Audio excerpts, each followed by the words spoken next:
live from Pahrump, Nevada, in the Dirt Bike Test studio. Sounds so official, doesn't Oh, it? God, it's fantastic. Where I just got out of the Dirt Bike Test pool because it's too hot to go riding today. It's Yeah, the first day that I think it's officially too hot to go riding. Ooh, it was warm. This is Tech Talk Taco Tuesday, number 17. I'm here with Big John Perkins, who daringly made a return back. We are going to answer your motorcycle and motorcycle-related questions. And I'm looking at the background. It looks like I have wires coming out of the top of my head. I need a tall hat, don't I? You need a bigger seat. I need to sit up or something. I'll try to sit up. Good for my posture. So we are been doing this for a little while. We are brought to you basically by no one tonight, but we're still getting helped out by Kate's Bars. If you are hungry and you are out riding, there is nothing better than a Kate's Bar. I have one right here. Right here. I found it. Look at Kate's Bars. The tastiest things you can carry around in your fanny pack. If you want a discount code on Kate's Bars, send me an email, jimmy@dirtbiketest.com, and I can get you a discount code, and you will be addicted to. Look at that. The Kate's logo comes right up. There's Gabe over there helping us out with these little technological things that I don't understand. You know, underrated process on the Kate's Bars is the wrapper is actually tough enough to bounce around in your pack all day and not break. And for multiple months. Yeah. I can attest to that. It's a good quality wrapper holding a very nice, solid quality food. So that's something you didn't know about Kate's Bars. And I have a Ramiro's Taco. Ramiro's is the original home of Dirt Bike Test. These are tasty tacos. I'm going to eat some right now, and John's going to talk because my mouth's going to be full. Oh, God, yeah. I'd love to talk about your tacos. Anyways, Ramiro's definitely fantastic tacos. Local here in Pahrump. Yep. Are they an active sponsor on this particular program? Or? Hey, they didn't kick me out of the bar, so I mean I left because the internet connection wasn't that good. But did you get your seat yet? No. Oh. On that I forgot about that, and I'm glad you just bummed me out by bringing that up. I apologize. So I'll have to bring that back up next time. we have some questions past the Techron. I'm not going to drink this, although it does look drinkable. We know a little bit actually, I know a lot more about Chevron Techron Power Sports additive. So we're going to kind of go through a run-through on that. The guys there were kind enough to let me do a little conference call with them and learn a lot about the product. John's going to learn about the product right now by reading the label because I make sure he's fully prepped when he comes on here.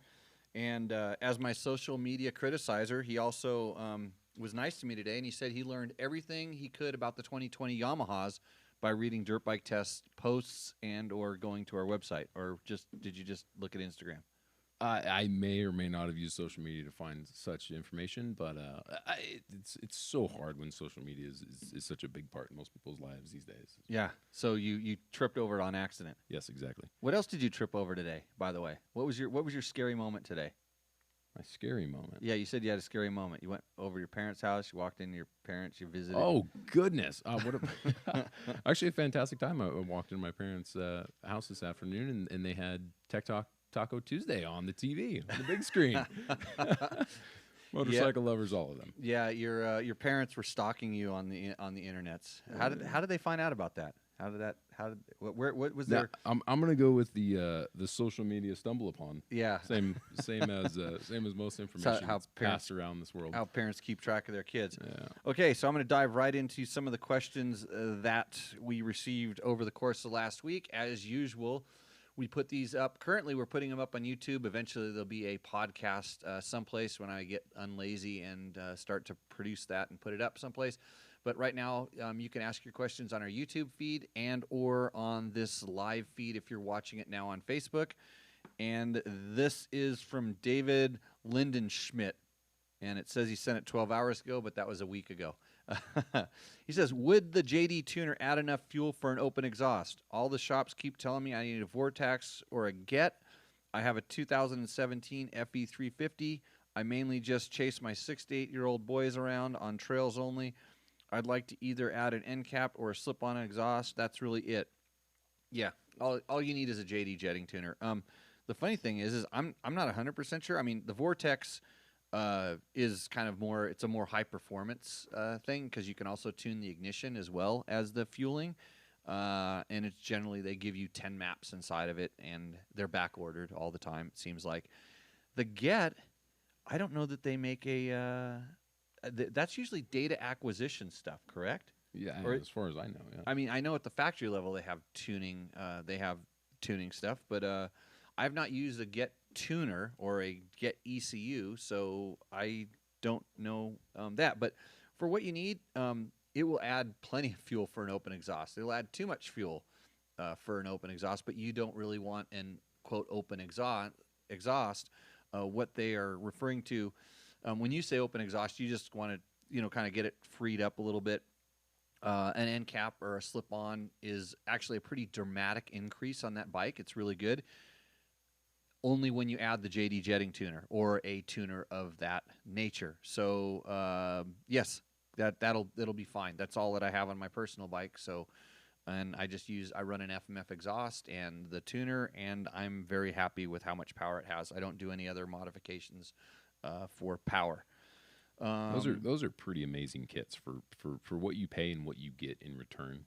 Because the bike is basically so corked up stock, and you're like if you bought the same parts for your motocross bike, you'd get like maybe a 2 or 5% increase maximum. But on this thing, you're getting like a 20% increase. Yeah, because they got those things all kinds of stuffed up for because For sound. those are 50 state legal bikes. Yeah, that's what we're talking about. Anytime you're talking about a bike that's either street legal or green sticker compliant, you're talking about an EPA compliant bike. So Jason Sands asks, "Hey Jimmy, I really like that skid plate for the 1090. Which brand is it?" You're referring to one of the videos we have on my personal KTM 1090 that I built up. I'm pretty sure that is the TourTech. Actually, I'm positive it's the TourTech Hydroform skid plate. It's pretty light for an adventure skid plate, but it does plenty of protection, and which is good, and it doesn't change the handling characteristics, and it protects a lot of stuff. So does that skid plate mount to the chassis, or it does tie into the chassis and into the motor through some. They have some pretty interesting, things that I don't remember specifically what it ties to. Like so for instance, I've tried a bunch of different skid plates on those bikes. So there's Black Dog Cycle Works, which makes the giant tank-like those things are heavy. skid plates. They're heavy, and they're for guys Heavy that duty. smash into stuff. And I have one on the bike that I like to hop over logs on for demonstrations because that's the best one for that. And it ties into like the foot peg mounts. It utilizes. I think they take it almost. They don't really tie into the engine too much, and if they do, they beef it up where it goes. But the KTM hard parts actually has almost like a couple metal bars that run underneath it, and then they mount to some hard points on the frame as well. And so, because some of the skid plates mount to the engine cases and stuff, which is just like, let's just destroy everything when we I know that's a big worry in the adventure community. hit the skid plate. I try not to ride the bike where I would actually need too much of a skid plate, because then you're going outside of the parameters for that bike and you could be in trouble. But the TourTech one is fine for the KTM 1090. I think it's a really good skid plate. It doesn't add a ton of weight, which on those bikes it's already a problem. So try not to make any more. Danny Azazello. Hey, this is the riding question. This is about riding technique. I'm going to put that one off till later. I'm not ready for that yet. I probably have to break that. That could just go on forever. Stephen Walker, how about tires, specifically dual sport tires? We, Coyote Trail Adventures, have really found durability versus cost versus function that we really like. The Moto Z and Kenda rear tires work great. Still not totally happy with a great front tire. So far, the Moto Z's intermediate 90/90 is good. Thoughts on any of our tires? Well, Stephen, where you and I differ is durability versus cost versus function. And if you threw function, if your word function means performance, most of the motos, these tires kind of fall off of my spectrum at that point. They're excellent for durability. I'll give you that. But in performance, they're medium to subpar at best. A lot of the tires, especially on adventure bikes that get good durability, you know, we're talking about like Heidenau's and Metis, some of the Metis ones, and these ones that guys go, I got 7,000 miles on this tire, and look at it. And it's like, yeah, it's made out of cement, and there's no grip from the rubber. There's no bump compliance, or there's too much bump compliance from the carcass. It's just like they're really bad. And if you can't feel it, then fine. You're in a good position to buy inexpensive tires, I guess. But I'm telling you that the tire is what's hooking up to the ground, and that's where you're getting your traction from. And whether you can feel it or not, it's still getting the same amount of traction. Well, for the most part, a better rider will take better advantage of the traction, and we'll talk about the Graham Jarvis video in a little bit, and then talk about traction. But anyways, so Kenda, and the full disclosure here, Kenda supports my off-road riding schools and helps me out with tires for that. So I am biased in that respect, but at the same time, they make really good tires. And I run them on my personal bikes as well, and I put them on test bikes quite often, and I'm really happy with the Kenda. So if we're talking adventure bikes, we're talking like the big block. The standard issue tire that you would say is the good baseline that everybody talks about is the Continental TKC80. Now, the Kenda is very similar to that. It has a little different knob shape and stuff, but performance-wise, they're almost identical. For me, the Continental is better on road, where you're gripping, where you're doing long sweeping turns, and you're relying on the rubber and the tread pattern to hold you on the road. Where the Kenda is better is in bump compliance. So if you were going between the identical bike and you just switch those two tires, when you're going around those long turns on the Kenda big block, you would feel a slight bit of squirming, not that much, not enough to scare you, not like you were on one of those other brands I mentioned earlier, which you would be very scared or crashed. But when you ride down a washboarded dirt road, which you do a lot of times on adventure bikes, it feels like your suspension works better on the Kenda tires. And this is with the same or similar pressures in the tires. And I run 27 front and rear most of the time on those two tires. The other tire, and then you throw cost into it, and the other tire is a higher cost. Well, the Continental's a high-cost tire. The other one, when you throw cost into it, you can talk about the Michelin Anarchy Wild 3, and that tire has very, very similar performance to the other two tires, the Kenda and the Continental. But I think in a little bit, it's just a step back in traction, just overall traction in any situation, but it's also a step up in durability. So it will go maybe 500 more miles if in similar conditions. So those are the three tires that I would talk about there. You know who else makes some pretty good adventure tires is Golden Tire. I have not done a ton of testing with them, but they some of the big ones that you see guys riding on their dual sport bikes now work really well on adventure bikes off-road, and they're surprisingly good on road. They're not to the same level as the more, you know, the big block and the TKC80, but off road they're a step above. It's kind of like what you would expect the Dunlop 908 to work and look like, or the way it looks like you'd expect it to work, but it works way better. So that's my breakdown on tires. Hopefully, Stephen Walker, I answered your question, and I'll probably have to answer it again next week because somebody will have some other variant of the same question, and I'll say, "Go! You should listen to last week's podcast." Anytime you're asking for three of the best things in life, it's hard to get them all. Yeah. Okay. Casey Polatis. Pepper. Does that go inside the radiator? So he is asking from last week's podcast. He was asking because somebody said that I should have poured. I had another rider rode my radiator through a tree on our WR450 Yamaha, and it started leaking, pretty substantial leaks. And somebody recommended pepper, and I hadn't thought about it for a while. I've heard about it before.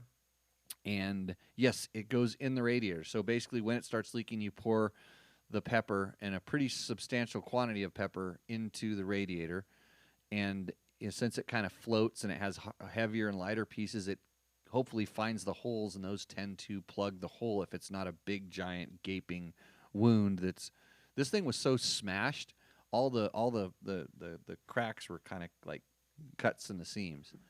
So it may have worked. I managed to get it back without the pepper, but yes. So he needed, if he wanted, he's doing the tour of Idaho, and he wondered if he should pack some pepper. You should, because then if your pizza isn't spicy enough, you just sprinkle a little bit on top, and bingo. You can also use sawdust. Sawdust? Yeah. Very fine sawdust does the same thing. Also good to pack because it lights a good fire. Yep. Another tour of Idaho, stuck in the middle of the desert. And I've heard people strangely enough say egg whites. They've egg whites. And also, if your pizza is a little... Yeah, if your pizza's gone bad, you can put your pizza in there. I don't think that's the best thing to do. What are the best ways to reduce engine temperature, he asks. Don't slip the clutch. Everybody, you know what? When your bike starts overheating, 90% of the time, it's the clutch. You're slipping the clutch. It's making heat and friction, and the oil's getting hot, and then the oil's carrying it up into your top end, and it's getting hot. Engine fan, if your bike has a fan, or you can put a accessory cooling fan on your radiators, that will help if your engine heat temperature is coming in slow speeds, which generally it is. I have noticed that some of the different radiator guards at high speeds can cause the bikes to run hot. So you're running the bike really hard going high speed, and if you have some of the radiator guards that aren't louvered, the air goes through there, I guess, too fast. It doesn't slow it down, or it doesn't create the vortex. Yeah, aerodynamics are really weird too, because a lot of times, like the flatter radiator guards, so the ones that actually protect the front of the radiator versus the side impact. Yep. They'll deadhead air, because it'll basically build a vortex there, and it'll build a block there when you're going fast. So it's maybe it's not flowing through too fast. See, if Mojave Bob were here, he could correct us on that, but I scared him away, I'm pretty sure, because he wanted to write an introduction. That was he's trying to get you to read last time. He was having you read those funny lines. And he I was ready for it. He degraded my current hometown of Pahrump, Nevada. He called it a bad word, kind of, and I decided that I didn't like it, so I might have offended him. But you never know.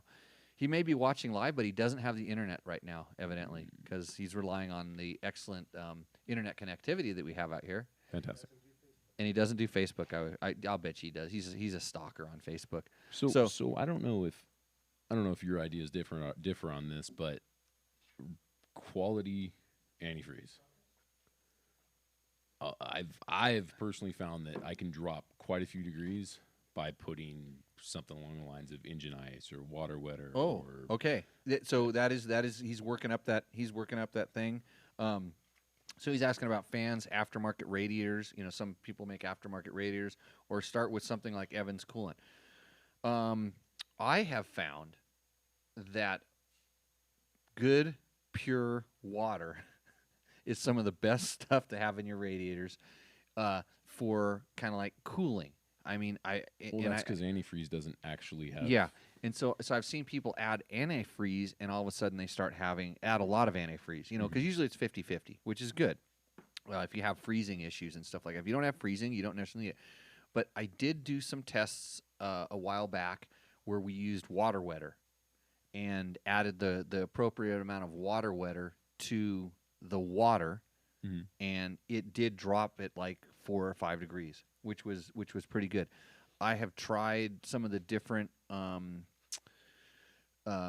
waterless coolants, and I can't say that I really noticed a big difference. And we did at Dirt Rider, we did a very kind of extensive test on all this different stuff. We did it for a Dr. Dirt in the back of the book, and we just didn't see a huge difference. And the problem with the non-water stuff is water's kind of easy to get. Generally, most of your buddies have water in their backpacks, and you always use theirs, so you still have yours to drink, right?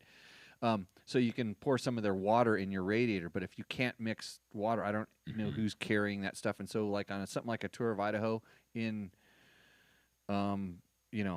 I don't know where the Tour of Idaho goes. I didn't study the route this year, but when you get to that place where there's just a cabin, you're not going to get any of the stuff. So I would just do your 75-25, 75% water, 25% antifreeze for some corrosion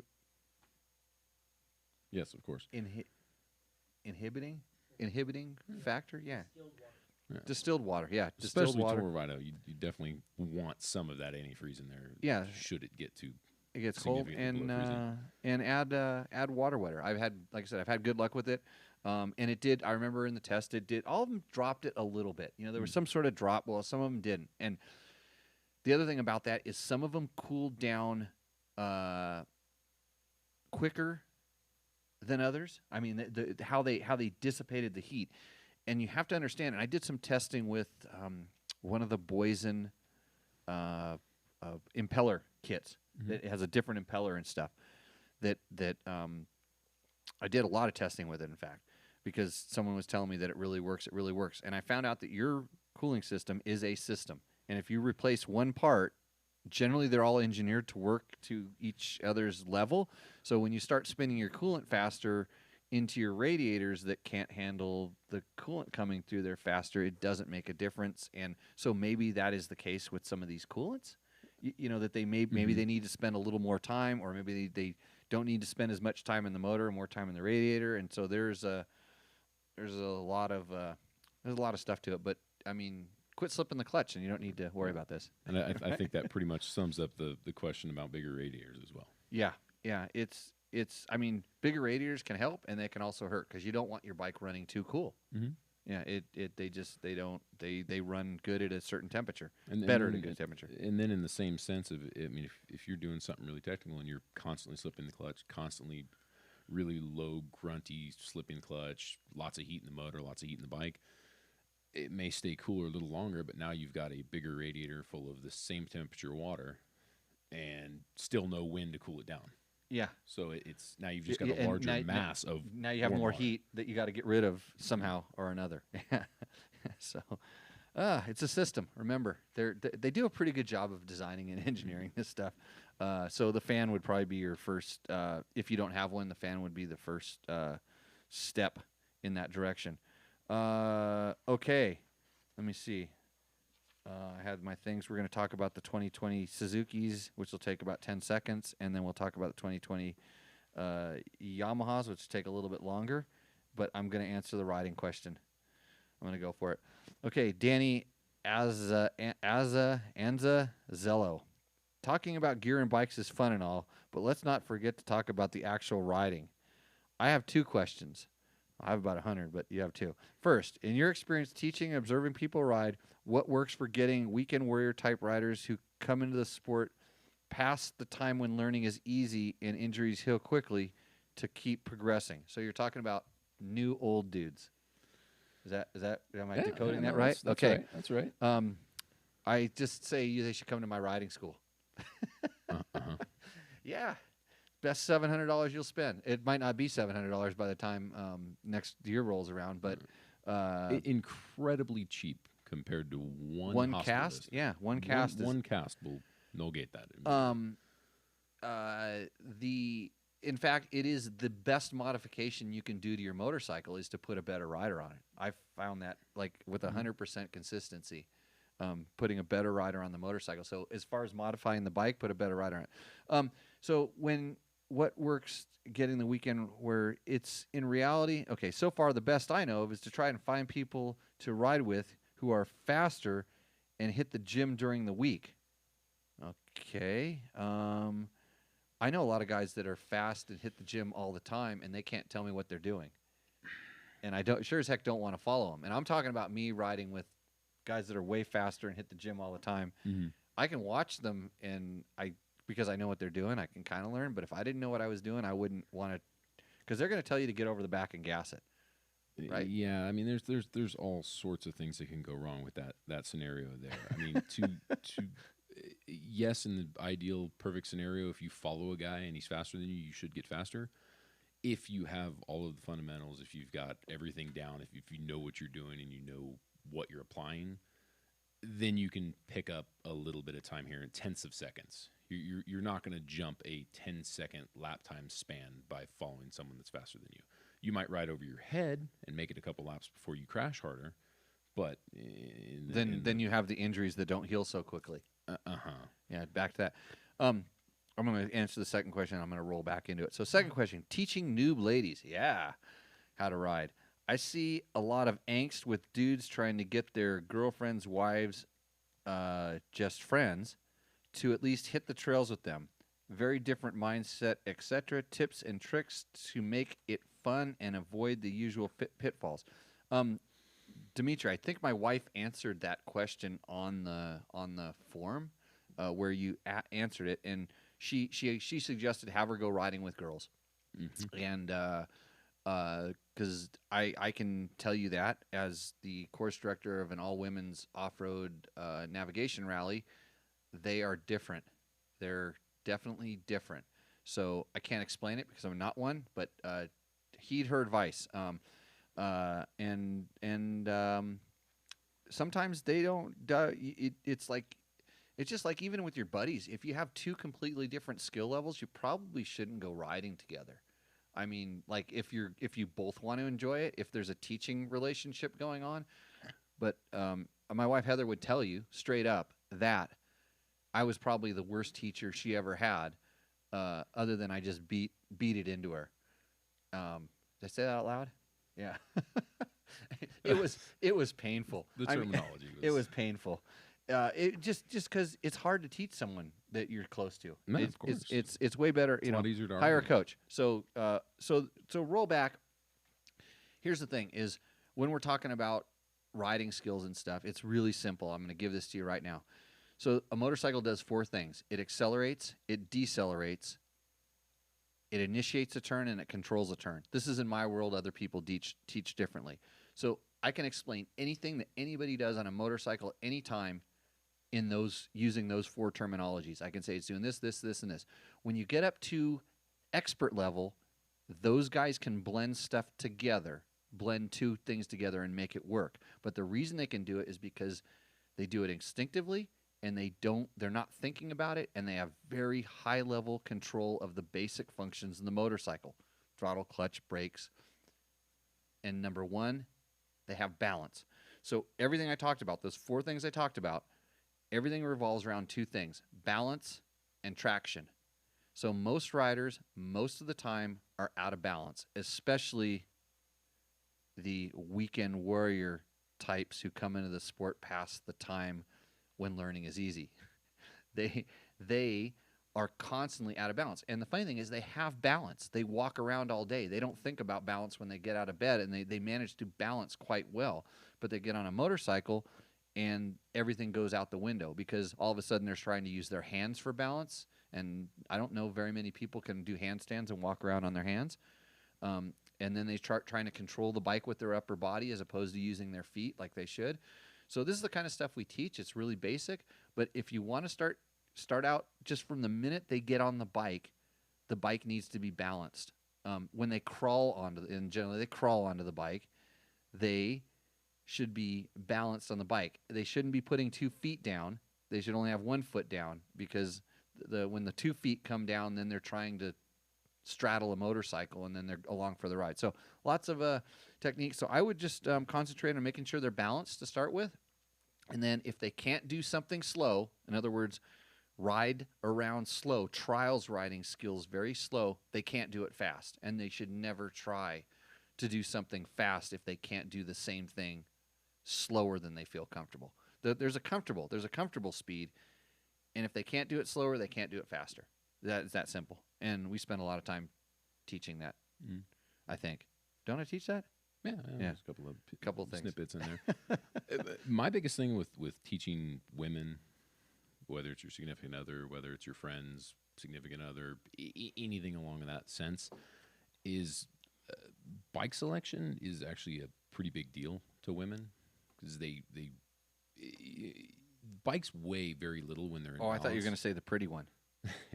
So bikes weigh very little when they're in balance, and depending on the weight of the bike, when they fall out of balance, now they get really, really heavy.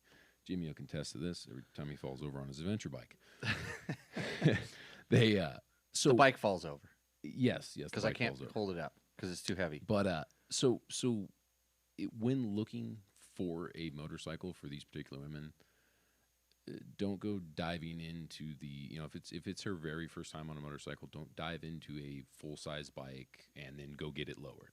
It's you're spending needless money for. They're never going to go the speed that you think that they need to go on that bike because it's big enough to go the speed. Like Exactly. a nice small 250 4-stroke, or even some of the kids' bikes are, depending on the size of your girl. Yeah, and it's. I mean, even an average sized woman Yep. can fit on even an XR 100 is not that small of a motorcycle. I ride one. I ride one. Yeah, But and you're big. You're a big guy. yeah, and that's kind of a fantastic route to go to because the older XR lines, they're not the heaviest bike in the world. They're fairly smaller, downsized bikes because even a full size bike, if you lower it, a lot of times if it's a small woman, the ergonomics really don't work because they're smaller people. Yep. So lowering it to the ground to get both their feet on the ground, you're just Then you make it handle horrible. yeah, you're And- asking a lot of the bike. It'll feel sluggish. It'll feel extra heavy, which even though it is already heavier, that kind of low rear end will make it extra heavy. And You know, I've seen some people go the complete opposite. They look at the weight and they go, "Well, you need a YZ250." A YZ125 is a very light bike. Yeah. You need some sort of thing that has a high strung race motor and all kinds of stuff. There is there's a lot of considerations and stuff, but for sure in the training side of things, take it slow. There's really good like if you're just getting started, Dirt Bike School, which is you can find through dirtbikeschool.com, which is Motorcycle Safety Foundation, has a really good introduction program to get people started. And if it is somebody you're close to, try to find someone who's a good trainer that can take them and put them in an environment where they don't feel so pressured. And then because they get pressured, then they get mad, and then they yell at you, and then you start yelling, and then you yell back and forth, and then I used to think that if I yelled louder, I would make Heather madder, and she would just do it to quit listening to me yell. That works good, doesn't it? No. Yeah, actually, it kind of did for a while, but then she figured out my game, so we yelled louder and louder. And she kind of, over the end of it, she realized that if she just got to be a better rider, she'd get to quit listening to me yell. Oh, boy. Oh, boy. And two, at the end of the day, if you get yourself a nice little CRF 230 and say your significant other doesn't like riding nearly as much as she thought you would, you end up with a really nice pit bike. You build a flat track in your yard and do donuts. Exactly. Yeah, I know somebody who did that. Okay, so that's it for our pre-programmed questions. Now I'm going to talk about fuel additives and stabilizers Oh, boy. because I learned some stuff. So this is the Chevron Techron. It's their Power Sports blend. It's kind of a new thing. They sent me some PR on it, so I started asking questions. I started dumping it in some bikes and vehicles to test it, to begin testing it, because it's not something I'm going to test in 25 minutes and then, write a report. I'm going to actually figure out how this stuff works, but I realized I didn't know exactly how it works or what it does and what it has in it. So I got on a conference call with some of their engineers. They have a technical lab someplace in Central or Northern California. And they kind of explained to me and went straight into talking right over my head and most of our heads. But I did take some notes, and I know a little bit more about it. So the funny thing is that there's a lot of different stuff out there, and everybody has a different method or idea for which is the right, correct blend. And Chevron for sure has their own ideas about this as well. Techron is kind of their brand name for their additive package, and you see it on the pumps. They have a little bit of it in all of their gas, evidently. But this is what they call something. It's for continuous use. I wrote down the words here. So they call this. It's called continuous use, and it's called fit for purpose. And they kept saying that, and I think what they're trying to say is that they want to make sure that you know that they've designed this for all the stuff that the lives near: motorcycles, dirt bikes, lawn care equipment, ATVs, UTVs, construction machinery, small engines, snowmobiles, outdoor power equipment. So it's kind of it's kind of like stuff that gets used, I would say, intermittently, but or could be stored for a while. It's not like your car. It does say stabilizes up to 2 Yeah. years. So I mean, so I asked all these. I asked every claim they made. I asked a question about, and I've actually run some of my own semi-scientific, not really tests where I actually was dangling main jets inside of glass jars. I'd punch a hole in the cover and dangle a main jet inside of a glass jar with different fuel additives in. It was suspended in the fuel, and watch the fuel evaporate to see if I could simulate some of the stuff I was seeing inside of carburetors. And I talked to some different people about what was going on inside of there, and I've had a couple different answers. And these guys knew every time I asked them a question, they knew, okay, that's oxidation, that's corrosion, that's this. The green color is generally coming from your brass or copper parts. The white stuff is generally coming from the aluminum parts or the magnesium parts, the oxidation. Red, if you're having red, which is rust, is more from iron parts, if there are some. And they were even telling me about some of the carburetors they've seen, and some of their tests are now they have plastic carburetors out there. And one of the guys had been around long enough where he was talking about brass floats, old brass float, and some of a the couple of those. Yeah, on your old stuff. So it was super super interesting, enlightening. So what you need to know about this stuff is this one is meant to be used all the time. It's their mix is, what does it say? It's 1 ounce for 4 gallons. Is that so? It's not a lot. And I asked about, like, is it better to put more in? And they said, well, not really. So that, because I'm one of those guys. Well, if 1 ounce is good, then I'll put 2 ounces in and it'll be better, sort of thing, when I'm trying to clean out a carburetor. And they said that there would be some extra added effect, but maybe not as much as you would think, because that's their optimum ratio. So it's 1 ounce. I'm pretty sure it's 1 ounce. Gabe, you see those pamphlets that are sitting next to you? You can bring one of those things over, and John can take a look at that too, and correct me if I was wrong, which is true. I don't see it on here, but so we'll see. So it has corrosion inhibitors, and basically what a corrosion inhibitor does is it coats everything inside the carburetor. It's a molecule that likes to stick to things and essentially impregnate, or not really necessarily impregnate, but just stick to the sides of the places where there is stuff that it can stick to, and it likes to stick to metal. I think it's 1 ounce per gallon. 1 ounce per gallon. Oh, 1 ounce per 4 gallons. 1 ounce per 4. I was right. Yep. Hey, this thing still works. Yeah, getting somewhere. Yeah. So it's got corrosion inhibitors in there. It has antioxidants, which tends to help with stabilizing the fuel, and this is what makes it so the fuel can last. And it prevents the varnish from forming. So it doesn't break down and oxidize the brasses and the irons and the aluminum and whatnot. And then there's a detergent in there, and so I kind of asked, and I'll explain that in a second. So there's a detergent in there, and then there's essentially so when there's detergents, there's solvents and there's detergents.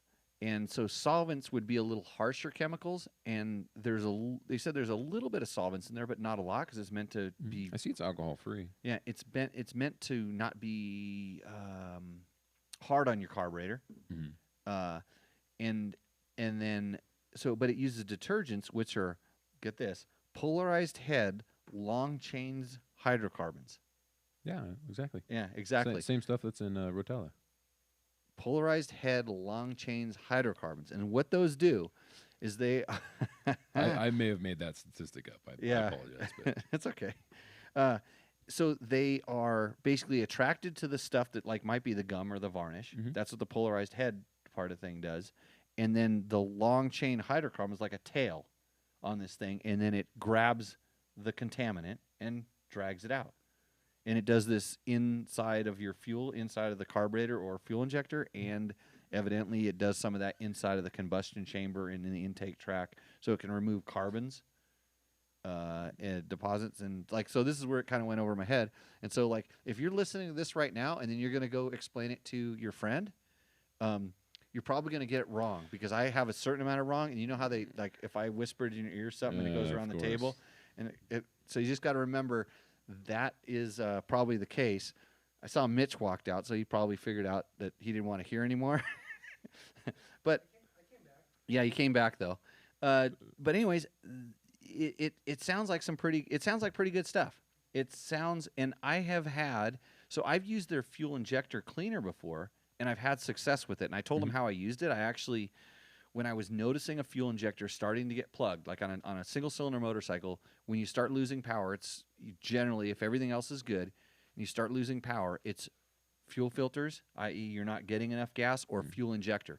And if I knew that my fuel filters were clean, and I said, "Hey, the injector's starting to plug," and I've never plugged an injector. I've always caught it before it went kind of completely kaput. It's just like, especially at high horsepower, high load, we would actually take the poor man's way of doing this was to disconnect the fuel line, drain the fuel out on the one side. I would put the fuel injector cleaner in there, in it, plug it back in, and then kind of get it to halfway to start, so the fuel injector cleaner would sit inside of there. Okay. And then let it sit for a little while, and then try to start it again, let it sit. So you're essentially putting the stuff in there. I learned that probably wasn't the best way to do it. Maybe a little too intrusive, a little too harsh. Well, or it's that the way that those polarized head long chain hydrocarbons work, they like to be moving past stuff. They don't necessarily work when they're just sitting there, okay. because they're not a solvent. They're more of a detergent. They're going to wash stuff out, so they need to go by and grab it. Or There's exactly, friction, agitation, motion. So like something that would be more, that technique would have worked something like that was more of a solvent. But the problem with solvents is, depending on how aggressive they are, if you did that with a very aggressive solvent, you could be doing damage if that solvent were sitting. And I asked about, like, okay, how much? They said there's a little bit of solvent in this. How bad is it on O-rings and stuff? And they say it's not bad at all. That's why it doesn't have a lot of it in there. We want this to be able to sit in your carburetor the whole time, and we don't want it to attack the O-rings.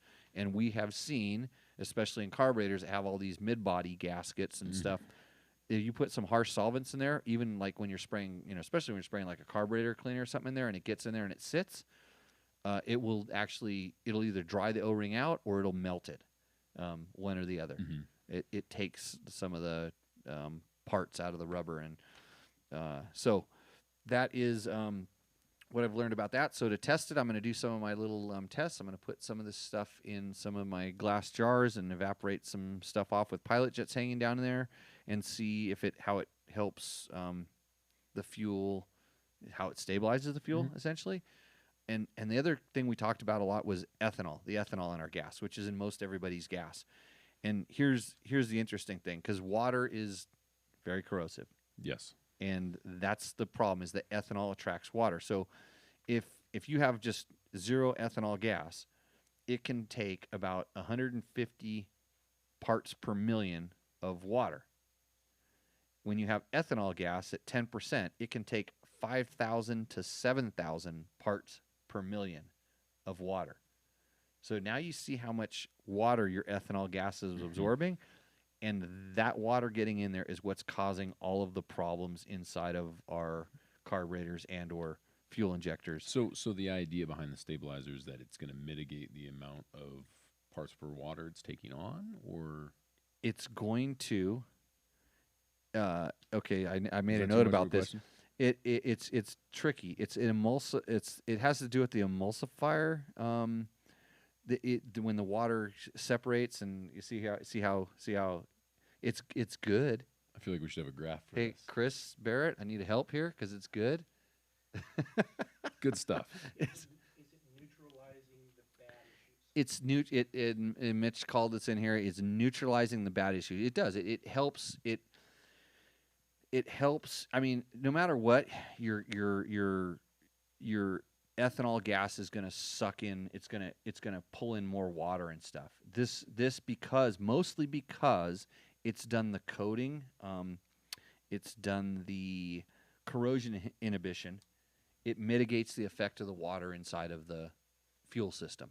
So it's not going to change the fact that it's going to suck in water.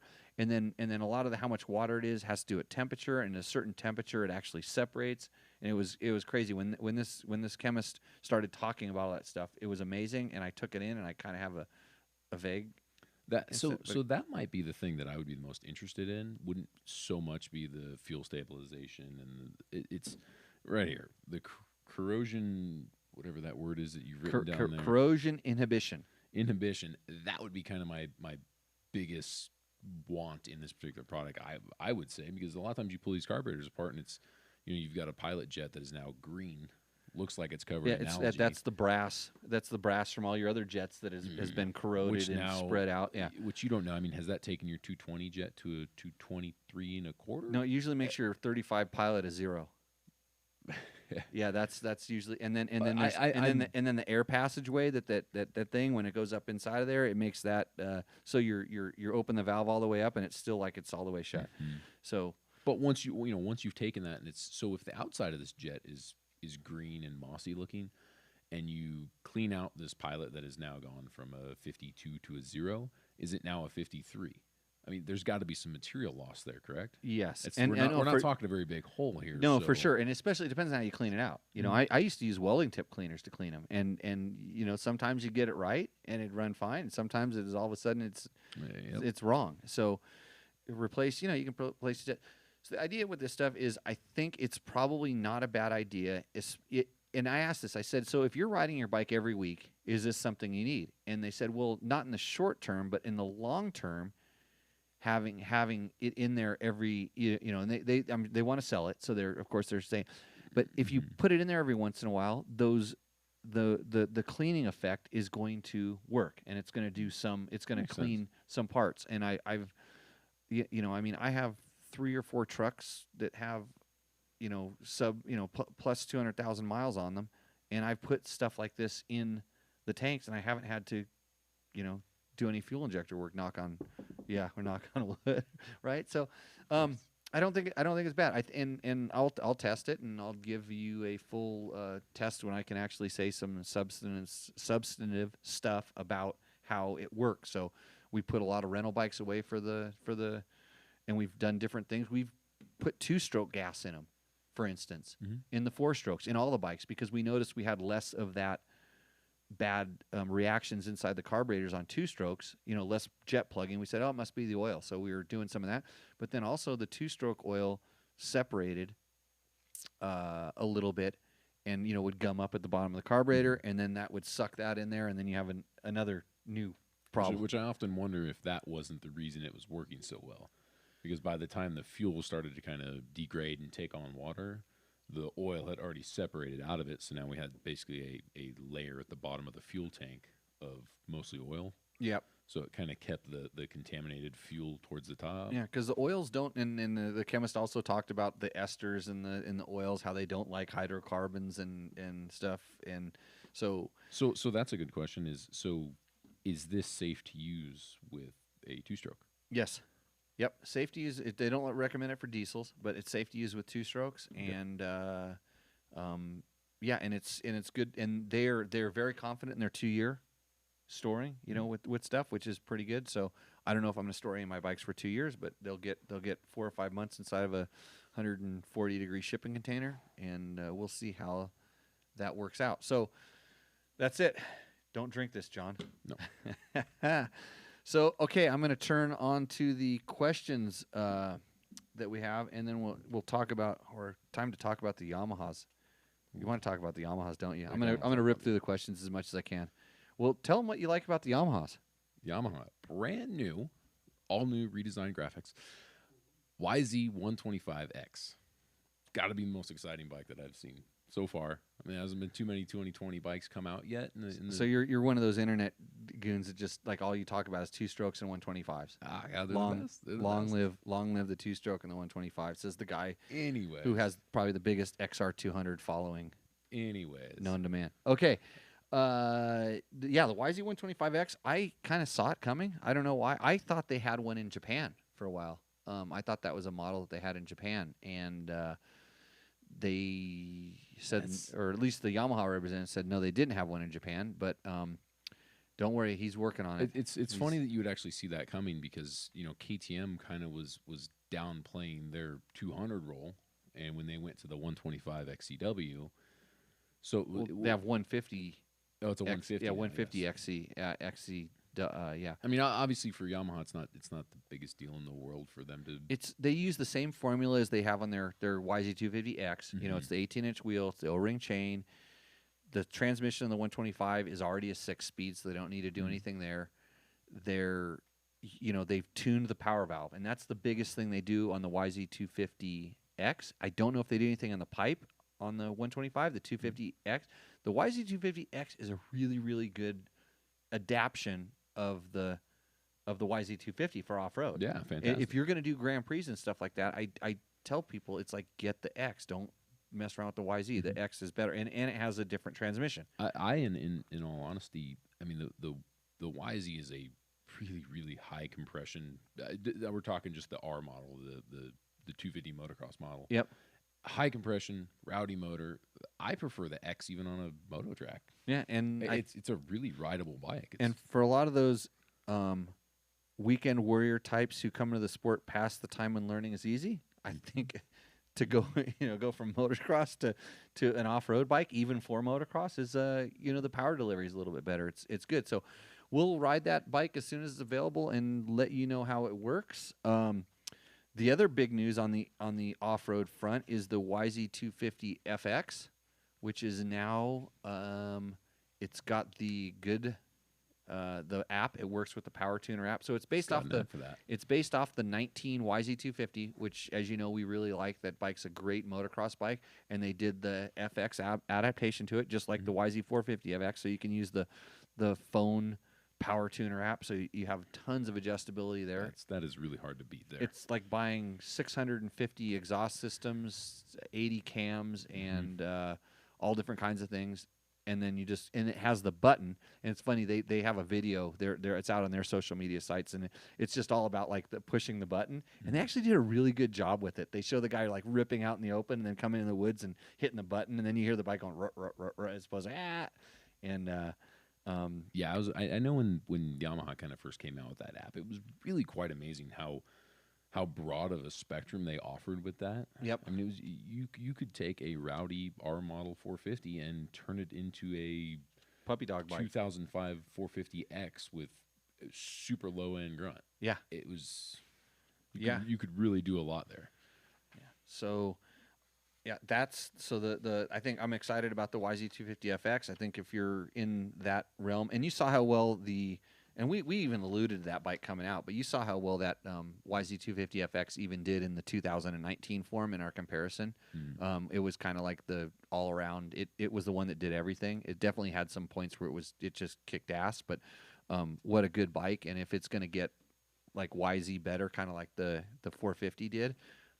Watch out, especially in the 250, because the thing that they have with that interesting engine configuration, the reverse cylinder, the airbox mounted high, the downdraft, it makes power and a lot of it for a long time. And it's just an advantage in the 250 thing.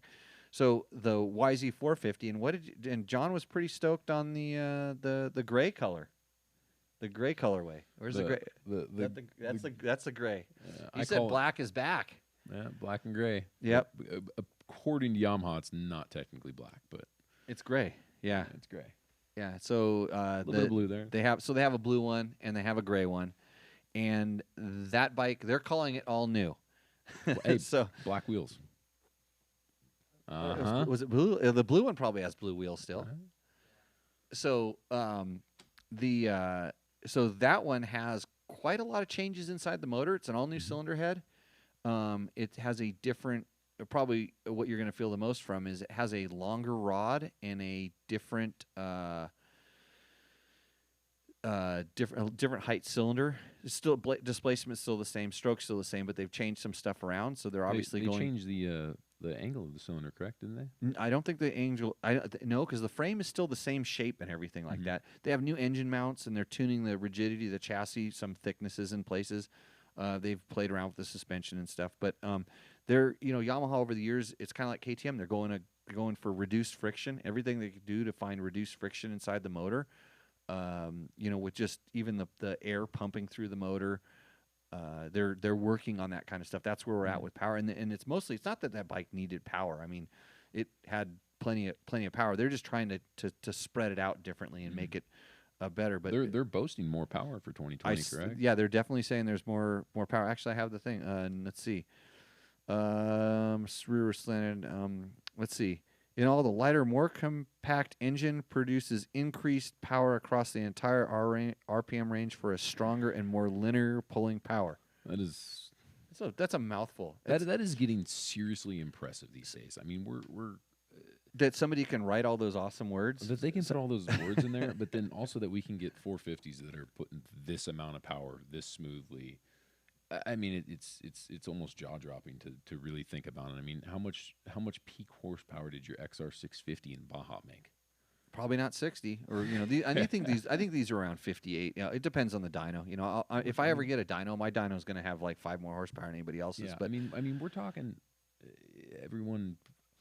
The internet will hate me for this one, but the KX500, the CR500, they didn't make this much horsepower. no, They didn't make this much horsepower off. I mean, and they made it in a range that was about that long. yeah, and they were short, they were stubby, they were wild, and these things will absolutely eat one alive. Yeah, and the motors, physically, the motors are lighter, which is strange. You think, oh, this light 2-stroke motor. Oh, they've got cams, they've got extra chains, Yeah. valves, and Yeah. So now you see, you were all YZ125 2-stroke guy, and you just completely, I don't know what I want to call it, the bed. You just wrecked it. You just went back to 4-stroke. Well, dude. see, I like 450s, but then at the other end of the spectrum, you cannot beat a YZ125 in the fun department. Yeah. So You I like to break down these press releases every once in a while, just to get into it. So the lighter, more compact engine that's still in a frame that's exactly the same size. Yeah, interesting. Because so physically the bike's not going to change, but the motor's lighter and more compact, by some grams. Mhm. But they have to dig down to come up with these things. But let's talk about the Suzuki's real quick. Well, I mean, it's better than their bold new graphics. They've RMZ 450, since it's already a champion. A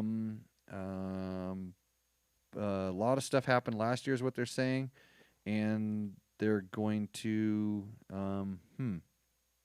they're going to be exactly the same, which isn't a bad thing, because the interesting thing is they're a lot less expensive. They're a couple grand less expensive. well, so they're a couple grand less expensive right out the gate, but because they don't change and because they don't have electric start and hydro clutches and Suzuki makes a couple grand more on the backside. well, no, so they're a couple grand cheaper right off the gate, and then they also don't sell, so it makes them significantly cheaper when you go to buy one A year or two later. Yeah, so it's. I mean, I really can't hate on the Suzukis. They're at the end of the day, they are really good bikes. They're some of the best turning bikes, and on a smooth track. I mean, even to this day, every time if it's a smoother, turn intensive track, they're incredible. Oh God, they work great. Yeah.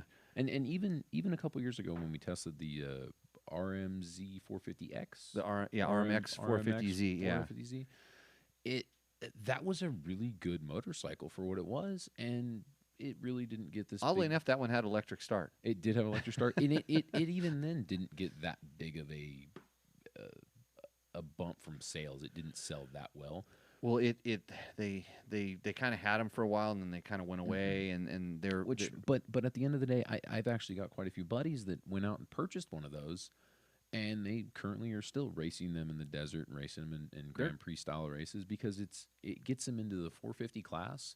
It gets them into good suspension, brand new motorcycle that's got, it doesn't have any ailments because it's still a brand new bike off the showroom floor, but significantly cheaper than the other Jap manufacturers, and definitely cheaper than the Austrian. Yeah.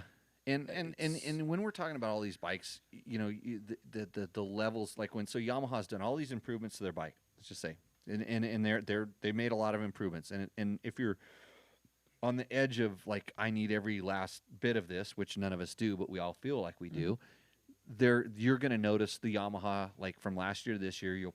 Most guys would probably notice it.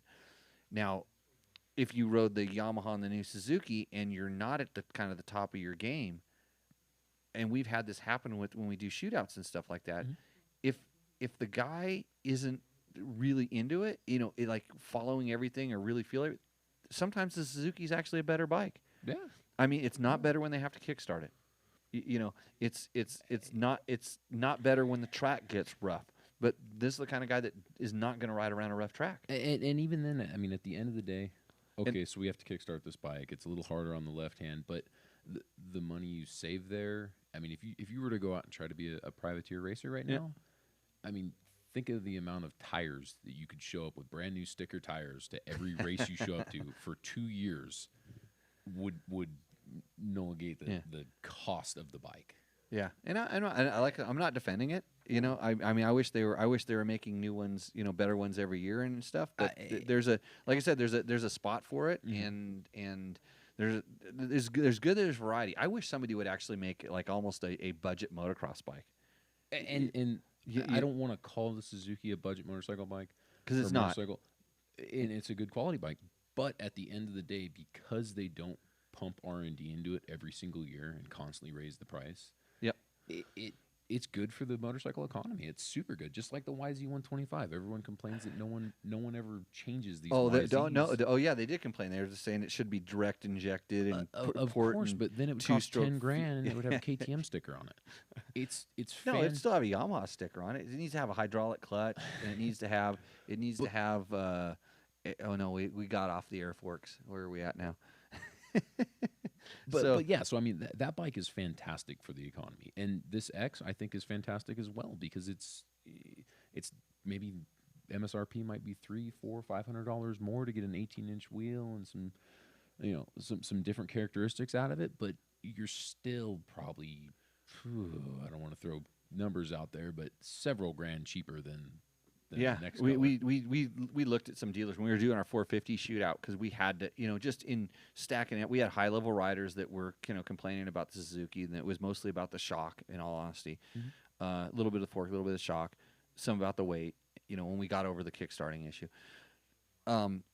we had to start going. Okay, look, it's your money, and you're going down to your dealer. You know, this is the way. So we brought the price into the equation we were talking about. You know, and we wanted to bring that up. So I'm going to go to questions right now. Okay. Let's see. Chris Smith wants to know how much is it to be a sponsor on the TV for an episode. Behind me? You send me an email at jimmy@dirtbiketest.com and we can discuss that in private. Let's see. Somebody said, get some good lights like Baja Designs. Everything is different at night. What's been your guys' experience? I use a lot of Baja Designs lights, and I love them. They're high quality, super, and you know, you get what you pay for. You know, you pay the extra $50 for the next level up in light, and you're going to get easily $50 more light. Excellent lights. Yes, I run them. I ride at night a lot. I have them on my adventure bikes as well as auxiliary lights. Great. Let's see. What about XR 650s? Let's see. Okay, now I brought it up. Ray Groom, Dead Kennedys or Minor Threat? Minor Threat. He's asking about punk bands there. Recycled bowling balls. What does that have to do with anything? Marco asks, hey, Jimmy, you sure look nice tonight. The set looks neat. Now say something mean and make someone feel stupid. That's the way to teach. It worked for me. I was mean to you, wasn't I already? Yeah, no, I think we started the show off that way. So I just want not everybody really to enough know room for that. that on this TV screen behind us, it's what is it going to cost John to not get us to play this video that we have? Oh. Yeah, Oh. that's what. That's rough. That's the question, rough. Chris Smith. Let's see, Stephen Walker, 350, 500 bikes on the tires. Yes, I also like Kenda. Oh, he was the one that asked about the. Oh, great. Okay, Stephen, I'm going to send me another question for next week, and specify the size, and I'll go into that. I told you I was gonna. I knew it. I knew it. How do I know this? I'm gonna have to answer this question again. Water wetter. Yes, George. No, that's not what you did to your pants. You didn't water wetter your pants. Let's see. Last week I claimed to Jimmy that he and I rode in the same areas around Vegas. He quickly made me feel like a lowlife, as I am not a hard enduro champ. Barely survives as a volunteer on a KOM 18. So, good. So we appreciate your volunteer. Yeah, we appreciate it. John volunteered and raced. I did. Yeah. Sorry, Jesse. I can't remember names and faces, but I remember all the rocks. So, Anyways, where do I buy a better rider? You don't buy a better rider. You go to JimmyLewisOffroad.com, and we don't have a schedule up there because we don't start up again until October. And you come to the class, and then you go and practice all the stuff that we teach because it's like a shot in the arm of heroin, and then you just need more. Let's see. More riding techniques. More riding and techniques. Practice, yes. StarTron is the stuff. I have used that as well. I haven't. I'm going to put it in my test. Helps keep the water suspended. Now, Chris Real is another guy I need to get in here because he's like a petroleum engineer. He could talk right over my head on all of this stuff. So, let's see. It lubricates the system, which allows the detergent to clean and adheres hydrocarbons and others such as ethanol and extra water to be pulled through the combustion chamber as a balanced firing. Yeah, that's what they told me, Bobby. Almost exactly that this stuff, it allows it to suck the ethanol and water into the fuel without it, so it doesn't separate as much, I guess. So I wonder would the detergent in this? No San Felipe Bob, Jesse mentioned. That's weird. Wife kidnapped me, he said. And how did he show up? He gets called out, and then he showed. Somebody must have texted him. Yep. Told him he's not being followed. So that's it for our questions. So one last question on this. Yes. Is the detergent in this, do we think that it might have something to do with the friction? So losing friction in order to help get it through injectors and get it to move around and flow freely? Losing I don't Those words. don't know. If I think like they explain the detergent is these long chain hydrocarbons. That's what they said the detergent is. Now it doesn't, when it sits there, they may go and attach to something, but if they don't go anyplace, they don't do any cleaning. Does that make That's make what I'm sense? saying. So kind of as they pass by and they daisy chain on the pieces to pull it To out. pull it out. I would assume that's lowering friction, correct? Because in order for it to pass by a piece to grab it. And No, I think you continue need to on- go buy one of those straight hoses for your fuel injector. Yeah, I don't have any clue what I'm talking about, but trying. Yeah. Okay. Well, that's that about wraps it up for this episode of Tech Talk Taco Tuesday. Please tell all your friends to watch us. Yeah, just send this. Let's get the numbers up on this thing. That way, I can go get more than $10 for the logo behind me. Share it. Share it on your personal page. My Yeah. mother watched tonight. Share it to John's mom so that she knows where to find him. I want to thank everybody for coming on. Gabe for helping out get our pictures up behind us on the background. John for being helpful as usual. Hopefully his work schedule allows him to come in more often. I can't make it rain, so I can't dangle that carrot in front of him anymore. And as you noticed, I didn't have any tequila tonight because There was certainly no I rain forgot. today either. So on that note, we will see you next week, hopefully, because I'm going to be a little bit remote, but I may be able to pull it off, and I might even have a really famous special guest, but that's just a nugget of information. More famous than I? He might have, a little bit more, yeah. But yeah, I don't know. It depends on where we're talking about. In the motorcycle community, yeah, he's got some Instagram followers. So, okay, signing off. We will see you out on the trail. Ciao.